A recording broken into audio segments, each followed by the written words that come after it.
Hey guys what's up, this is Madan sir here. और आज आपको अगले टॉपिक से मैं रूबरू करवा रहा हूँ।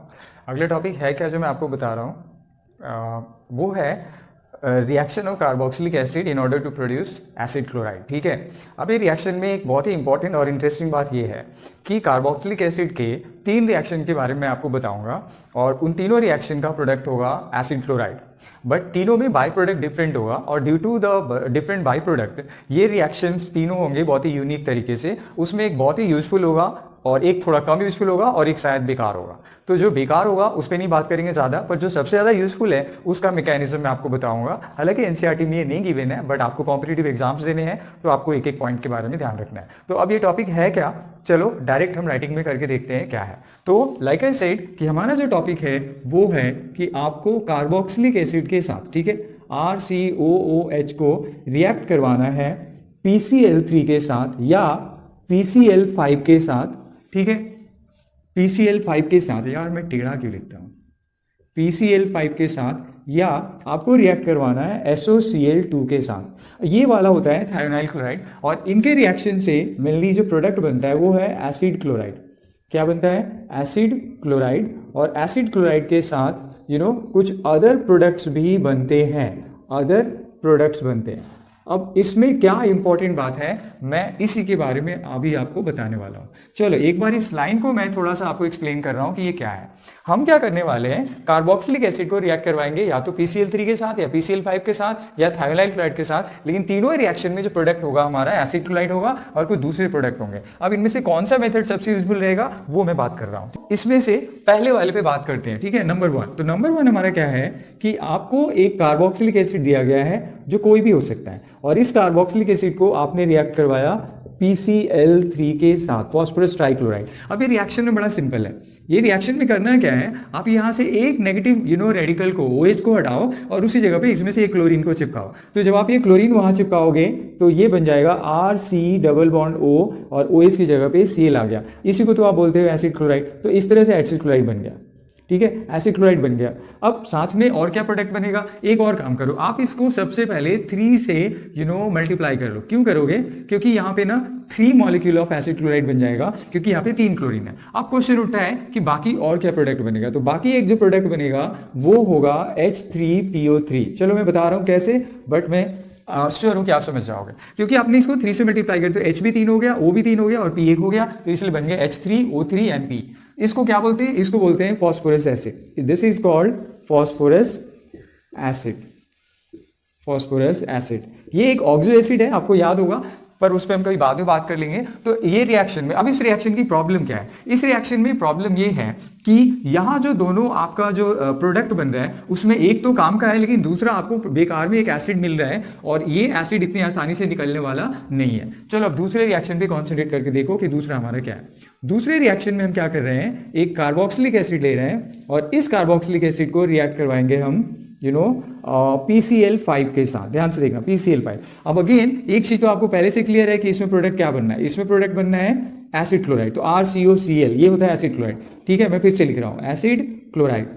एसिड क्लोराइड बनने के साथ साथ अब बाई प्रोडक्ट पे ध्यान देना। बाई प्रोडक्ट क्या होगा, एक तो बाई प्रोडक्ट आपके पास जो है यहाँ पर बनना है HCl, ठीक है, यहाँ पे एक HCl बनेगा और दूसरा जो बाई प्रोडक्ट, अब ये HCl यहाँ पे लिक्विड फॉर्म में, ठीक है। अच्छा, तो एक HCl बना और दूसरा जो बच गया वो बना ये आपके पास बन गया POCl3। ध्यान से देखो, ये बन गया आपके पास POCl3। इसको क्या बोलते हैं? अगर आपको नाम याद है तो ठीक है, नहीं है तो मैं बता रहा हूं, phosphoryl chloride. This is called phosphoryl chloride, ठीक है, फॉस्फोराइल क्लोराइड।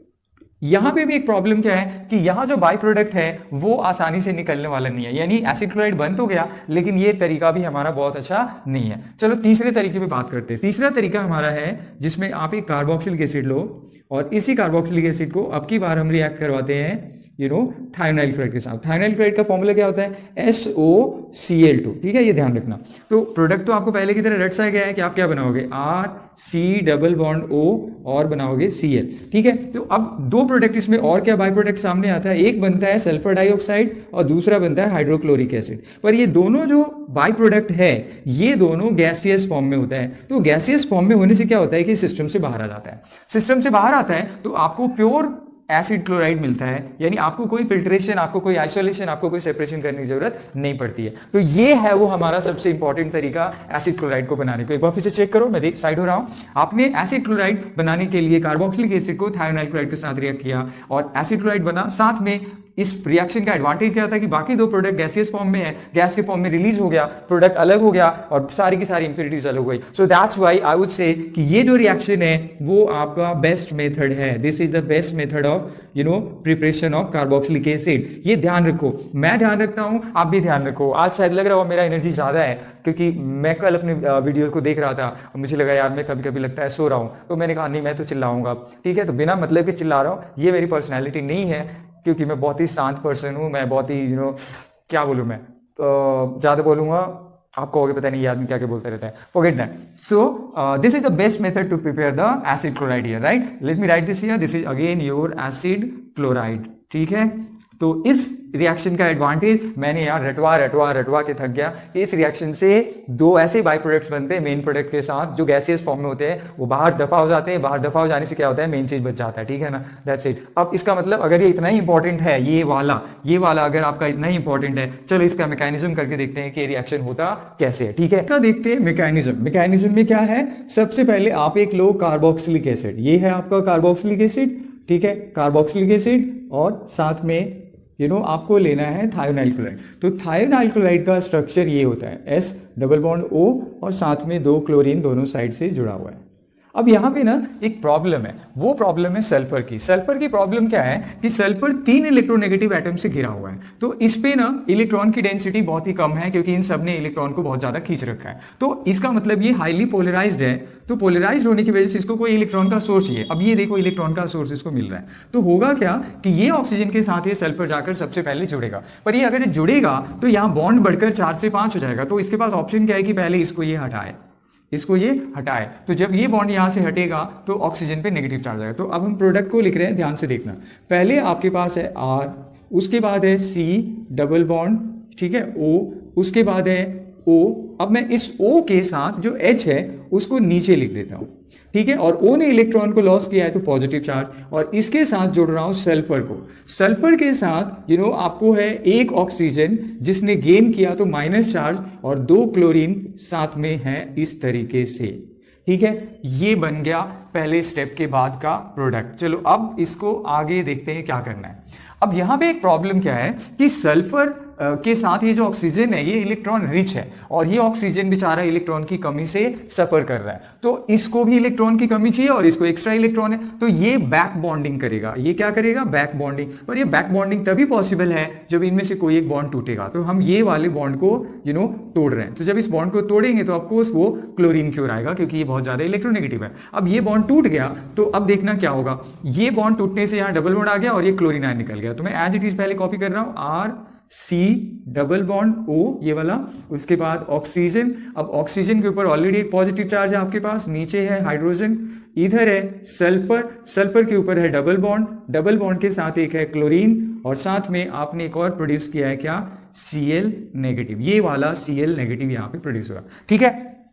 अब क्या करते हैं, इस ऑक्सीजन की प्रॉब्लम को सॉल्व करते हैं। तो बड़ा सिंपल सा ऑप्शन है, ये भूखा है, इसको इलेक्ट्रॉन की जरूरत है, तो ऑफकोर्स इसके पास एक ही ऑप्शन है, यहां से बॉन्ड को तोड़े। तो जब ये तोड़ेगा तो यहां से एक हाइड्रोजन आयन प्रोड्यूस होगा और ये कन्वर्ट हो गया किसमें, चलो पहले हम पूरा लिख देते हैं। ये बना R, उसके बाद C डबल बॉन्ड O के बाद फिर एक O है। अब इसका पॉजिटिव चार्ज खत्म हो गया, फिर आगे सल्फर पे एक और डबल बॉन्ड है, ठीक है, ऑक्सीजन है, और इधर क्या है, क्लोरीन है, ठीक है। अब यहां पे देखो एक H+ भी प्रोड्यूस हुआ, ठीक है। अब ये H+ क्या करता है, इसके साथ रिएक्ट करके बना लेता है HCl। क्या बनाता है, HCl। ये दोनों आपस में एक दूसरे को अट्रैक्ट करता है। अब यहां पे देखना है क्या क्या होना है। अब कि इस कार्बन पे कॉन्सेंट्रेट करो। अब इस कार्बन के साथ एक प्रॉब्लम है, और वो प्रॉब्लम है कि ये बहुत ज्यादा इलेक्ट्रॉन, ये भी इलेक्ट्रॉन की कमी से सफर कर रहा है। तो अब होना क्या है कि ये जो कार्बन है वो इस क्लोरीन के साथ, यहाँ पे क्या है, एक क्लोरीन है और साथ में एक हाइड्रोजन आयन है, तो इस क्लोरीन के साथ ये रिएक्ट करेगा। तो मैं इसी को यहाँ पे दिखा रहा हूं अलग से, Cl नेगेटिव, ये वाला क्लोरीन यहाँ पे। तो ये इसको अप्रोच करेगा, ये इसको अप्रोच करेगा। जब ये इसको अप्रोच करेगा, ठीक है, तो क्या होगा, ये वाला बॉन्ड आपका क्लीवेज हो जाएगा। ये वाला बॉन्ड क्या होगा, क्लीवेज होगा। तो इसके क्लीवेज होने से ध्यान से देखना, एक तो आपके पास बना R, ठीक है, ये फिर है आपको C double bond O, double bond O के साथ है आपको मिला एक Cl। तो अब देखो आपने बना क्या लिया, एसिड क्लोराइड आपका बन गया, एसिड क्लोराइड बन गया, एसिड क्लोराइड बन गया। अब ये बच गया क्या, OSOCl। तो मैं उसको यहां पे लिख रहा हूं, जो है OS double bond O, double bond O और फिर Cl। ध्यान से देखना, अब ये ऑक्सीजन पे एक नेगेटिव चार्ज है क्योंकि इसने इलेक्ट्रॉन गेन किया हुआ है। अब इसकी प्रॉब्लम को खत्म करने के लिए ऑप्शन क्या है कि ये जो ऑक्सीजन है, ध्यान से देखना, ये यहां पर क्या करेगा, ये बॉन्ड को क्लीवेज करना है। जब ये बॉन्ड क्लीवेज होगा तो ये यहां पर एक पाई बॉन्ड में फिर से क्या होगा, कन्वर्ट हो जाएगा। तो ये Cl जो निकला इस बचे हुए H के साथ, H+ के साथ मिलकर के ये बन जाएगा एक तो HCl, ठीक है, और दूसरा ये रह गया क्या, SOO यानी SO2। क्या बच गया, SO2। मैं स्ट्रक्चर ही बना रहा हूं ताकि आसानी से समझ में आ जाए, SO2 सल्फर डाइऑक्साइड। और जैसे मैंने कहा था कि इन दोनों को रिलीज करने में प्रॉब्लम नहीं होती, क्यों, क्योंकि ये गैस के फॉर्म में होते हैं और सिस्टम से बाहर आ जाते हैं। तो ये है एसिड क्लोराइड बनाने का मैकेनिज्म। मुझे पूरा यकीन है कि ये बहुत अच्छी तरह समझ में आ गया होगा आपको। और अगर थोड़ा सा भी मेसी लगा हो, एक बार फिर से बता रहा हूँ, कार्बोक्सिलिक एसिड रिएक्ट करना है थायोनाइल क्लोराइड के साथ। यहाँ पे सल्फर की एक प्रॉब्लम है कि ये 3 इलेक्ट्रोनेगेटिव एटम से जुड़ा हुआ है, तो ये इलेक्ट्रॉन की डेफिशिएंसी से सफर कर रहा है। इसको चाहिए एक डोनर, डोनर यहाँ ऑक्सीजन है, ऑक्सीजन के साथ ये पूरा का पूरा जुड़ गया। पर एक प्रॉब्लम है कि इसको बॉन्ड बनाने को तभी मिलेगा जब एक बॉन्ड यहाँ से कम होगा। तो ये बॉन्ड यही टूटेगा क्योंकि पाई बॉन्ड वीक होता है। तो ये पाई बॉन्ड यहाँ से क्या हो गया, टूट गया।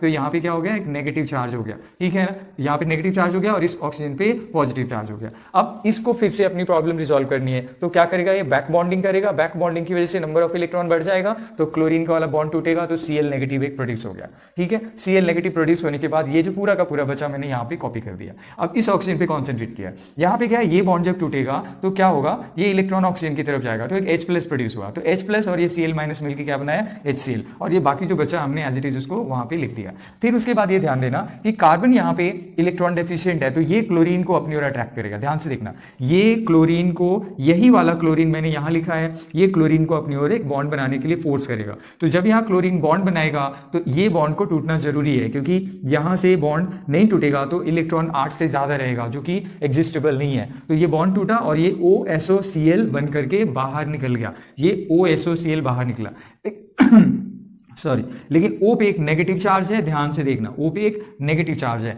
और साथ में, तो इस तरीके से जो बच गया वो बन गया आपका एसिड क्लोराइड और OSOCl। अब यहाँ पे एक प्रॉब्लम क्या है, ये अगेन अनस्टेबल है। स्टेबलाइज करने के लिए इसको यहाँ बॉन्ड बनाएगा पाई बॉन्ड में, ये पाई बॉन्ड लेकिन तभी बनना पॉसिबल है जब इलेक्ट्रॉन जैसा एक हाईली इलेक्ट्रोनेगेटिव एटम यहाँ से निकलेगा। क्यों निकलेगा, क्योंकि इसको एक बहुत ही इलेक्ट्रोपॉजिटिव आयन यहाँ पे वेट कर रहा है, तो ये इसके साथ निकल के HCl बन गया और ये बच गया पूरा का पूरा सल्फर डाइऑक्साइड। इस तरीके से ये मैकेनिज्म यहाँ पर हमारा कंप्लीट होता है। मुझे यहीं पे इसको खत्म करना होगा, इसको प्रैक्टिस करो, चेक करो, बाकी दोनों रिएक्शन के मैकेनिज्म को भी करके देखो और कमेंट करके बताओ ये कितना आसान था या नहीं था, ठीक है। That's it, thanks for watching and don't forget to come back to the next video, because वो बहुत जरूरी है। एक अगला चैप्टर और बहुत इंपॉर्टेंट होने वाला है माइंड्स आप सबके लिए, ठीक है। Thanks for watching.